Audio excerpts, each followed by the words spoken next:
Well, folks, the economy's in the crapper. British Airways is asking people to work for free. Catherine Sabellis is telling the children to line up for the swine flu shot. First come, first serve. They're actually going to be turning the schools into makeshift shot centers. Oh, that's going to be lovely. We're just going to have the whole neighborhood come in, and don't think they're not going to be threatening you, saying your kid must take it to attend school. These are just some of the headlines that are out there. Can you believe this? British Airways asking their staff, their entire staff, to work for free for a month. How do you survive working free for 30 days? How do you pay your bills? How do you support your family? I mean, this is just disgusting. First of all, the airlines are charging an exorbitant amount of money for their services.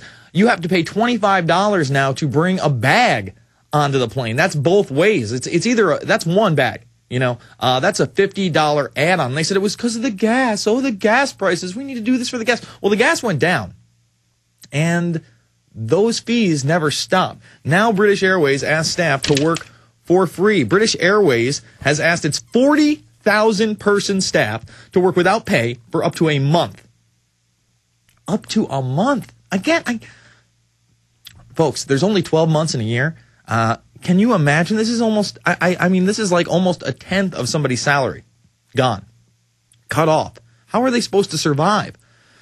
The group, which made a record $401 million loss in 2008 amid surging fuel prices and collapse in premium fare passengers, is seeking to reduce costs dramatically and has already offered staff unpaid leave or reduction in hours. You know, the economy all around us is really getting to a crashing point. And there was a couple of mainstream articles out there today talking about how Russia and Europe are meeting for the collapse of the global economy, but there's no Westerners in there. We'll get to that later as well. You know, we tell you that everything you do on the internet is literally tracked, traced, and databased along with what you do on your cell phone. Well, this is out of the New York Times only moments ago. Extent of email surveillance renews concerns in Congress. The National Security Agency is facing renewed scrutiny over the extent of its domestic surveillance program, with critics in Congress saying its recent intercepts of the private telephone calls and email messages of Americans are broader than previously acknowledged, current and former officials said. What do you mean it's broader? It has been open knowledge since January of 2006, that they have a secret room at all telecommunication companies. Let's say it again. A secret room at all telecommunication companies in this country that databases everything you do, every search you type in, every website that you're on, every IM you make. And then on top of that, your cell phone is surveilling you when you don't even know it. It just came out, I think we reported on it 2 weeks ago, when you use your iPhone and it has that little collapsing bar, it's actually taking a snapshot. That goes into your cache, that goes into your temporary folder, and if they want, and probably do because they probably track, trace, and database every single thing that goes on your phone. That doesn't mean that there's a human being listening. That means it goes through software like Promise or Carnivore, and then from there, it goes to actual intelligence officials. You know, when they find these keywords, these phrases, that's when it gets seen by human eyes or heard by human ears. And it's very dangerous because the infrastructure is only being built up, and away.